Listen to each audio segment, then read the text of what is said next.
வணக்கம் நேயர்களே, நான் உங்கள் கார்த்திக். நம்முடைய சிறப்பு நேர்காணலில் மூத்த பத்திரிகையாளர் தராசு ஷாம் இணைந்திருக்கிறார். அவரிடம் விரிவாக பேசலாம். வணக்கம் சார். வணக்கம் கார்த்திக். அதிமுக பொதுக்குழு கூட்டம் நடக்குது. அது அந்த கட்சிக்கு எவ்வளவு முக்கியமானது அல்லது இது சம்பிரதாயமான ஒரு விஷயம் தானா? பொதுவாக தேர்தல் ஆணையம் ஆண்டுக்கு 2 செயற்குழு, ஒரு பொதுக்குழு, இது அது வலியுறுத்துது. ஆனா நம்ம விலக்கும் கேட்கலாம். கோவிட் காலத்துல விலக்கு கேட்டிருக்கோம். இப்ப கூட அடுத்தாப்புல தேர்தல் வருது, எங்களுக்கு எஸ்ஐஆர் பணி இருக்கு, எனவே இந்த பொதுக்குழு செயற்குழு நாங்க மேண்டேட்டரியா நடத்த முடியாதுன்னு கேட்டிருந்தா எஸ்ன்னு சொல்லியிருப்பாங்க. ஆனாலும் அந்த சால்ஜாப்பெல்லாம் சொல்லாம நடத்துறாங்க இல்லையா? அப்போ நடத்துவது நோக்கம் என்னவா இருக்க முடியும்? நான் எப்படி பார்க்கிறேன் அப்படின்னா, அதிமுக ஒன்றிணைய வேண்டும், பிரிந்து சென்றவர்கள் அதிமுகவுக்கு போனாதான் நல்லது. இந்த குரல் பிஜேபி இருந்து வருது, அதாவது அமித்ஷா அவர்கள்ட்ட இருந்து வருது. அப்ப எடப்பாடி பழனிசாமி அவர்கள் அதுக்கு தயார் இல்லை. அவர் யாரையுமே சேர்த்துக்க போறது இல்லை, நீக்கப்பட்டவர்களும் சேர்த்துக்க போறது இல்லை. அப்போ அமித்ஷா மனசு நோகாதபடியான ஒரு பொதுக்குழு செயற்குழு தீர்மானம், நீக்கப்பட்டவர்கள் தான் அப்படின்னு நிறைவேற்றிட்டா எடப்பாடி பழனிசாமி என்ன சொல்லுவாருன்னா, எங்களால முடியலைங்க, நீங்க சொன்னீங்க, ஆனா எங்க பொதுக்குழு செயற்குழு கட்சி அதுக்கு எதிராக இருக்கு, அப்போ உட்கட்சியில நாளைக்கு நிறைய பிரச்சனை வரும் என்று கொஞ்சம் மென்மையாகவும் அதே நேரத்தில் உறுதியாகவும் சொல்றதுக்கு அவருக்கு ஒரு வாய்ப்பு கிடைக்குது. ஸோ இந்த தீர்மானம் கண்டிப்பாக வரும் தான் நான் நினைக்கிறேன். அதுக்கப்புறம் வழக்கமான திமுக எதிர்ப்பு தீர்மானம், அது ஒரு எதிர்கட்சி அதை போட்டுதான் ஆகணும், போடுவாங்க. மத்திய அரசாங்கத்தை பாராட்டுகிற தீர்மானம். இந்த நடுவுல ஒரு சம்பவம், திருப்பரங்குன்ற சம்பவம் தான் அதிமுக என்ன ஸ்டாண்ட் எடுக்க போகுதுங்கிறது குழப்படி ஆயிடுச்சு. அது பொதுக்குழு செயற்குழு அறிவிப்புக்கு பின்னாடி நடந்த விஷயம். அப்ப திருப்பரங்குன்றம் தீபத்தூண் ஏற்றுகிற விவகாரம், எடப்பாடி பழனிசாமி அவர்கள் உடனடியாக அவரோட ரியாக்ஷன் அதை பிஜேபியோட நடவடிக்கை சரிதாங்கிறது அவரோட ரியாக்ஷன். ஆனா பழைய வரலாறு அப்படி இல்லை. 1983 அண்ணா பத்திரிகையில நாங்க அந்த காலத்துல இந்து முன்னணி ஊர்வலத்தை நான் ஏன் அனுமதி மறுத்தேன்னு எம்ஜிஆர் ஒரு விளக்கம் கொடுத்தாரு. அதை நாங்க பிரசுரம் பண்ணியிருக்கோம் 1983. இதே மாதிரி மண்டைக்காடு கன்னியாகுமரி டிஸ்ட்ரிக்ட் இதே மாதிரியான ப்ராப்ளம். இந்த ப்ராப்ளம் வரும்போது இந்து முன்னணி ஊர்வலம் நடத்தணும்னு கேட்டுச்சு, அனுமதி மறுப்பு எம்ஜிஆர் முதல்வர். அதுக்கு பிறகு அது காரணம் சொன்னார் அவரு. என்னன்னா, இவங்க நான் டெல்லிக்கு போயிருந்தேன், டெல்லியில இந்து மஞ்சுங்கிற அமைப்பு, அது இவங்களோட துணை அமைப்பு, ஆர்எஸ்எஸ் இந்து முன்னணி துணை அமைப்பு, அவங்க 15 பேரை சுட்டு கொண்டுட்டீங்களாம்ல ஆர்எஸ்எஸ் காரங்களன்னு குற்றச்சாட்டினாங்க. நான் அதிகாரிகள்கிட்ட கேட்டப்ப அப்படியான சம்பவமே நடக்கலன்னு சொல்லிட்டாங்க. நான் அதை சொன்னேன், ஆனா அவங்க என்னை முற்றுகையிட்டு எம்ஜிஆர் ஒளிகன்னு கோஷம் போட்டு என்னுடன் இருந்த அமைச்சர் பண்ருட்டி ராமச்சந்திரனை தள்ளி விட்டார்கள்.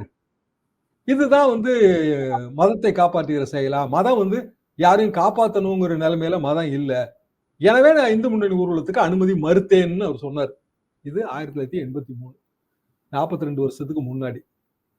எம்ஜிஆரின் நிலைப்பாடு என்ன அப்படின்னா, மதத்தை அடிப்படையாக வைத்துக்கொண்டு அமைப்புகள் செய்யற அரசியலை அவர் தமிழ்நாட்டில் இருக்கக்கூடாதுன்னு நினைச்சதுதான். அப்ப இப்பவும் அதான் நடந்துகிட்டு இருக்கு.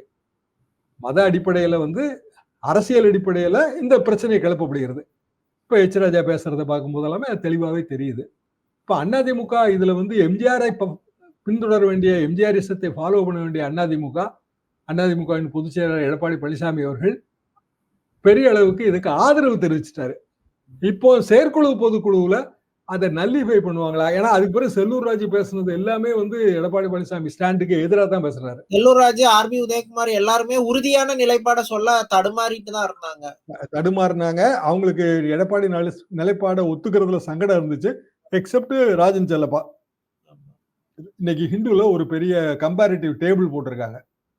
2024 மக்களவை தேர்தல் முடிவுகளை இப்ப இருக்கிற சட்டமன்ற வைஸ் பிரிச்சு பார்த்தோம் அப்படின்னா, திருப்பரங்குன்றத்துல பிஜேபியோட ஓட்டு வங்கி 20% இருக்கு ஹிந்துவோட ஆர்டிகல். இன்னைக்கு மதுரை சவுத்துல 30% இருக்கு.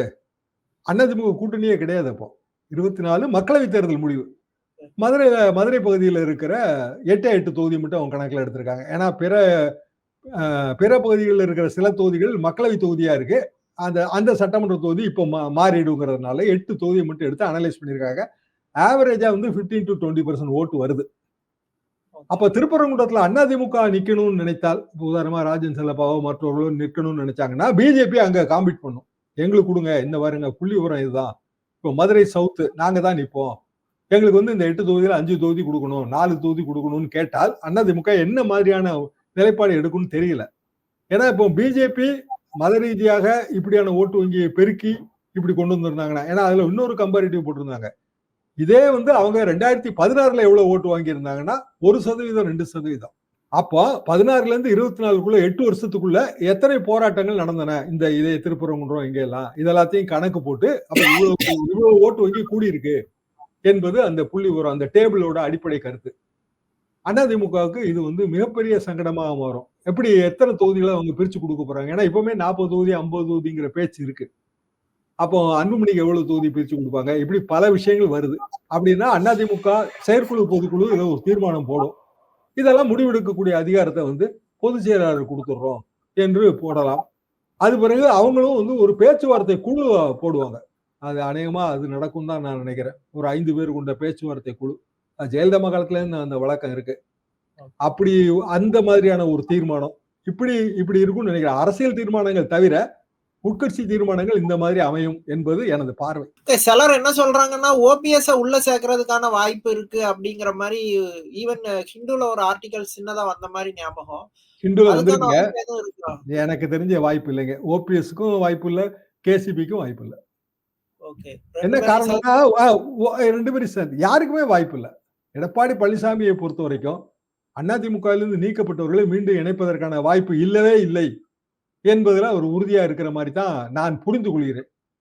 ஏனென்றால் அப்படி அனுமதி கொடுத்தா அவங்க வந்து பிஜேபியோட இணக்கமா தெரியுறாங்க. அவங்களோட செல்வாக்கும் பலமும் தேர்தலுக்கு பிறகு வந்து உட்கட்சியில அதிகரிக்கும்னு அவர் நினைக்கிறார்.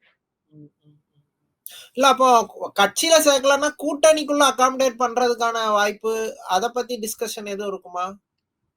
அது இவங்க கிட்ட வராது இல்லைங்களா? இப்போ இன்னைக்கு கூட்டணி அமைச்சு என்டிஏங்கிறது இன்னைய தேதிக்கு அதிமுக பிஜேபி மட்டும்தான் இருக்கு. இனிமேல் தான் மற்ற கட்சிகள் சேரணும். பொதுவாக இவ்வளவு ஏழியரா ஒரு கூட்டணி அமைக்கிறதே இல்ல. கிட்டத்தட்ட 1 வருஷத்துக்கு முன்னாடியே சொல்லியாச்சு கூட்டணி. மற்ற கட்சிகள்லாம் ஸ்லோவா தான் போவாங்க. அதாவது டிசம்பர், ஜனவரி, பிப்ரவரி கூட எடுத்துக்கிடுவாங்க. டிமாண்டே இன்னொன்னு நம்பரை எப்படி டிசைட் பண்ணுவீங்க? இப்போ மொத்தம் வந்துங்க 234 தொகுதி. ஒரு 160 தொகுதியிலேயாவது அதிமுக நிக்கணும், மேஜர் பார்ட்னர். மிச்சம் இருக்கிறது கையில இருக்கிறது 84. ஒரு 160 கழிச்சீங்கன்னா 74 தொகுதி, 75 தொகுதின்னு வச்சுங்க. 75 தொகுதி தான் மீதியே இருக்கு. இந்த 75ல இன்னைக்கு இருக்கிற நான் இன்னைக்கு ஹிந்து பத்திரிகை புள்ளி விவரத்தை காட்டின மாதிரி வெவ்வேறு தொகுதிகள் புள்ளி விவரங்களும் இருக்கு. அப்போ பிஜேபி வந்து 40, 30, 50ங்கிற ஒரு அஸ்ட்ரானாமிக்கல் ஃபிகர்ஸ் கொடுக்கத்தான் செய்வாங்க. அதை இவங்க எப்படி எதிர்கொள்ள போறாங்கன்னு தெரியல. பிஜேபிக்கு உதாரணமா 40 கொடுத்துட்டாங்கன்னா 200 தொகுதி முடிஞ்சு போயிடும். மிச்சம் 34 தான் இருக்கும். மிச்சம் 34ல பாமகக்கு எவ்வளவு கொடுப்பாங்க, மத்தவங்களுக்கு எவ்வளவு கொடுப்பாங்க? இதை வந்து ஓபிஎஸ்க்குலாம் எங்க கொடுக்கறது? ஓபிஎஸ் எவ்வளவு கேட்பாருன்னு நினைக்கிறீங்க? 1 வாங்கிட்டு போயிடுவாரா? அவர் அவரோட ஆதரவாளர்கள் சேர்த்தானே கேட்பாரு. டிடிவி அவர் என்ன 1 வாங்கிட்டு போயிடுவாரா? அவரோட ஓபிஎஸ்க்கு வந்து அதிமுகக்குள்ள வரணும், அதுவும் ஒருங்கிணைப்பாளரா வரணுங்கிற ஆசை இருக்கு. பழையபடி பேக் டு ஸ்கொயர் மீண்டும் பழைய ஒருங்கிணைப்பாளர் சாம்ராஜ்யத்தை கொண்டு வரணும்னு நினைக்கிறாரு. அவர் தனி கட்சி ஆரம்பிச்சு அந்த கட்சிக்கு வேணா ஒருங்கிணைப்பாளராக இருக்கலாம். அதிமுகக்குள்ள வரவே முடியாது. அதான் பிராக்டிகலா ஒருங்கிணைப்பாளர்ங்கிறது பிராக்டிகல் டிமாண்ட் கிடையாது. அதனாலதான் நான் கூட்டணி அப்படிங்கிற விஷயத்தை எக்ஸ்பெக்ட் பண்ணேன். ஏன்னா சவுத்ல வந்து ஏடிஎம்கே வந்து இன்னுமே அந்த முக்குளத்தோர் ஓட் பேங்க வந்து கன்சாலிடேட் பண்ண முடியாம திணறிட்டு தானே வராங்க. கன்சாலிடேட் பண்ண முடியாம திணறிட்டு தான் வராங்க. ஓபிஎஸ் சேர்ந்தாலும் முக்குளத்தோர் ஓட் வங்கி அப்படியே கிடைச்சிருமா? வாய்ப்பு கம்மி தான், ரொம்ப கம்மிங்க. அதாவது எப்போதுமே வந்து ஒரு கம்யூனிட்டியோட ஐக்கானா நம்ம இருக்கணும்னா அந்த கம்யூனிட்டிக்கு நிறைய செஞ்சு கொடுத்துருக்கணும். நம்ம ஆட்சியில் இருந்தப்ப ஓபிஎஸ் அப்படியெல்லாம் ஒன்றும் செஞ்சு கொடுக்கல. உண்மையிலேயே முக்குளத்தோர் ஐக்கானாக தென் மாவட்டங்கள்ல சசிகலாமா தான் இருக்காங்க. குறிப்பாக வந்து ஒரு குறிப்பிட்ட பிரிவினர் இடையில ஒவ்வொரு கம்யூனிட்டிலையும் உட்பிரிவுகள் இருக்கு. தேவர் கம்யூனிட்டிலையும் உட்பிரிவுகள் இருக்கு. செம்பியமர் அவர்கள் முக்கியமான உட்பிரிவு. நீங்க தலாபுரம் ஜமீன் ஏரியால இருந்து சேத்தூர் ஜமீன்ல இருந்து பாத்தீங்கன்னா தெற்க வள்ளியூர் வரைக்கும் அவங்கதான். அதாவது அங்க இருக்கிற முக்குளத்தோர் செம்பியமர் அவர்கள். அவங்க வந்து சசிகலாமா ஆதரவாளர்கள் 100க்கு 60, 65 பேருங்க. அப்ப அவங்கள சேர்க்கணும்னு அவங்க சொல்லுவாங்க. இவர் எப்படி சேர்ப்பாரு? இபிஎஸ் எப்படி சேர்ப்பாரு? வாய்ப்பே இல்ல அதுக்கெல்லாம். ஓபிஎஸ் சேர்த்தாப்புல முக்குளத்தோர் ஓட்டு வங்கி எவ்வளவு வருங்கிறது அவருக்கு ஒரு கணக்கு இருக்கும்ல. ஓகே. அந்த ஓட்டு வங்கியில வந்து டிடிவி மட்டும் பார்ட்டி ஆர்கனைஸ்டா இருக்காரு. அதாவது தஞ்சாவூர்ல இருந்து டெல்டால இருந்து கீழே வரைக்கும். ஆனா தனி கட்சி. தனி கட்சி. அப்போ என்டிஏ கூட்டணிக்குள்ள நான் வரப்போறதே இல்ல. எடப்பாடி பழனிசாமி முதலமைச்சர் வேட்பாளரா இருக்கிற வரைக்கும்னு அவர் சொல்றாரு. அப்ப எடப்பாடி பழனிசாமி கட்சி ஒருங்கிணைய வேண்டும், ஒற்றுமைப்பட வேண்டும்னு தன்னோட முதலமைச்சர் வேட்பாளர் அதை விட்டு கொடுப்பாரா? நடக்கிற காரியம் இல்லைங்க. 2024 தேர்தலில் ஏடிஎம்கேவோட ஓட் பேங்க் பெரிய அளவுல சரிஞ்சுது. அதுக்கு வந்து அவங்க இது பிஎம் கேண்டிடேட் இல்லாம ஃபேஸ் பண்ணோம், ஸ்ட்ராங்கான கேண்டிடேட் இல்ல அப்படின்னு சொல்லி அவங்க சைடு விளக்கத்தை கொடுத்தாங்க. வரக்கூடிய அசம்பிளி எலெக்ஷன்ல அந்த மிஸ் ஆன ஓட் பேங்க் அவங்க ரிகவர் பண்ணிடலாமா? இல்ல, இந்தியா கூட்டணிக்கும் நாடு தழுவிய அளவுல எங்க முதலமைச்சர் பிஎம் கேண்டிடேட் இருந்தாங்க 2024ல. அதுக்கு முதல தேர்தல்ல ராகுல் காந்தின்னு சொன்னாருங்க முக ஸ்டாலின். 2024ல தான் இந்தியா கூட்டணி கட்சியை தான் கேரளால வந்து ஏத்து போட்டி போடுறாங்க. வெஸ்ட் பெங்கால்ல மம்தா சேர்க்கவே மாட்டேன்ட்டாங்க. எங்க காமன் கேண்டிடேட் எங்க இருந்தாங்க? பிஜேபிக்கு இருந்தாங்க. ஆனா அவங்க 400 இலக்கு வச்சாங்க. 400 கிடைச்சதே 240 தான். 160 கிடைக்கல. பெரிய தோல்வி. ஆனா அதை வந்து அவங்க ஒத்துக்கிடல. சோ ஆந்திரால சந்திரபாபு நாயுடு அவருக்கு சில உள்ளூர் பிரச்சனைகள் காரணமாக அவர் கூட்டணி சேர்ந்தாரு. அதனால இந்த கவர்மெண்ட் ஓடுது. அதை தாண்டி வேற என்ன இருக்கு? தனி பெரும்பான்மை என்ன இருக்கு? ஒண்ணுமே கிடையாதுங்களே. அப்ப 24 உதாரணத்தை நம்ம அனலிட்டிக்கலா பயன்படுத்தலாம். என்னன்னா சட்டமன்ற தொகுதி வைஸ் நம்ம பிரிச்சு பார்க்கும்போது ஒவ்வொரு தொகுதியிலையும் பேஸ் ஓட்டு இவ்வளவு இருக்குன்னு கால்குலேட் பண்ணலாம். அப்ப அதுலயுமே பிஜேபி கூட்டணியில பேஸ் ஓட்டுல கண்டிப்பாக வந்து மற்ற கட்சிகளோட ஓட்டு வங்கி இருக்கும். டிஎம்டிகே ஓட்டு வங்கி இருக்கும். இல்லாம எப்படி இருக்கும்? ஏன்னா அப்போ வந்து ஓபிஎஸும் டிடிவியும் டிஎம்டிகே இருந்த கூட்டணி. நீங்க விருதுநகர் தொகுதின்னு எடுத்தீங்கன்னாங்க டிஎம்டிகே கேண்டிடேட் தோத்ததுங்கிறது ஒரு சில ஆயிரம் ஓட்டு. ரொம்ப சின்ன ஓட்டு வங்கிங்க. 2000 சொச்சம் ஓட்டும் என்னமோ தான் மொத்தமே. அது சில சட்டமன்ற தொகுதியில அவர் கூட எடுத்திருந்தாரு, அருப்புக்கோட்டைன்னு நினைக்கிறேன். அப்ப அதெல்லாம் சேர்ந்ததுதான் பிஜேபியோட ஓட்டு வங்கி. இப்ப டிஎம்டிகே ஒரு முடிவு எடுக்கணும். அதுல இப்போ இந்த நான் சொன்ன ஹிந்து புள்ளி ஒருபடி ஓட்டு வங்கி அவங்களுக்கு கிடைக்கணும் அப்படின்னா டிஎம்டிகே எவ்வளவு சீட்டு கேட்க போறாங்க, அவங்களோட டிமாண்ட் என்ன, ஒண்ணுமே தெரியாது.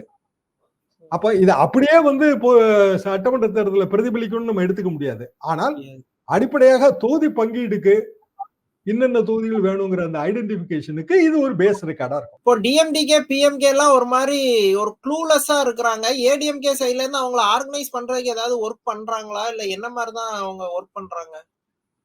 க்ளூலெஸ்னா எல்லா கட்சியும் அமைதியா தான் இருக்கும். ஏன்னா ஒரு வருஷத்துக்கு முன்னாடி கூட்டணியை முடிவு பண்ண வேண்டிய தேவை அவங்களுக்கு இல்ல. அந்த அரசியல் கட்டாயம் இல்ல. அப்போ எல்லாரும் எடப்பாடி இருக்காருன்னா இப்ப அவங்க கேட்கிற டிமாண்ட் அவர் எப்படி ஒத்துக்குடுவாரு? எனக்கு 20 சீட்டு கொடுங்க அப்படின்னு பிரேமலதா கேட்டாங்கன்னா ஒத்துக்குவாரா? அவங்க ஏற்கனவே 26ல ராஜ்யசபான்னு நீங்க சொல்லிருக்கீங்கிறத மீண்டும் மீண்டும் சொல்றாங்க. அப்ப அதை ஒத்துக்கிடணும். 2026ல ராஜ்யசபானா எவ்வளவு எம்எல்ஏ ஜெயிக்காங்கன்னு தெரியாமலே அது எப்படி ஒத்துக்கிட முடியும்? சரி, நாளைக்கு வந்து 50 எம்எல்ஏ தான் ஜெயிக்கிறாங்க அப்படின்னா 33 34 எம்எல்ஏ வேணுங்க ஒரு ராஜ்யசபாக்கு. அப்படின்னா ஒரே ஒரு ராஜ்யசபா சீட்டு தான் மிஞ்சும். 24க்கு பிறகு நடக்கிற தேர்தல். அப்படின்னா 24க்கு சட்டமன்ற தேர்தல் வருவதற்கு முன்னாடி வந்து ராஜ்யசபா தேர்தல் நடத்தணும். நடத்தலாம், நடத்தக்கூடாதுன்னு ஒண்ணும் இல்ல. அப்படி நடத்தினா அது வேற விஷயங்க. ஆனா அது வந்து தேர்தல் ஆணையம் கையில இருக்கு. அவங்க பிப்ரவரி மாசமே நோட்டிபிகேஷன் போட்டுட்டாங்கன்னா அது நடத்த மாட்டாங்க. இதுல நிறைய பிரச்சனைகள் இருக்குங்க. இல்ல, ஒரு பக்கம் டிஎம்கே அலைன்ஸ் ரொம்ப ஸ்ட்ராங்கா இன்டாக்டா இருக்காங்க. எல்லா ஸ்டேஜ்லயும் எல்லா லீடர்ஸும் ஒன்னா அசம்பிள் ஆறாங்க. அப்போ அப்படி ஒரு ஈக்குவல் பெர்செப்ஷனை காட்டினா தானே தொண்டர்கள் வந்து ஜெல் ஆகுறதுக்கான வாய்ப்பு இருக்கும். ஈக்குவல் பெர்செப்ஷன் காட்டணும் அப்படின்னா திமுக கூட்டணி கட்சிகள் எல்லாம் சேர்ந்து வைத்திருக்கிற ஓட்டு வங்கிக்கு மேல எங்ககிட்ட ஓட்டு வங்கி இருக்குன்னு நீங்க ப்ரூவ் பண்ணாதான். இன்றைய தேதிக்கு அப்படியான ப்ரூஃப் இல்ல. அதனாலதான் அது வீக்கா தெரியுது. ஓகே சார், தமிழ்நாடு அரசியல் குறித்து பல விஷயங்களை ரொம்ப விரிவா பேசுனீங்க. நன்றி.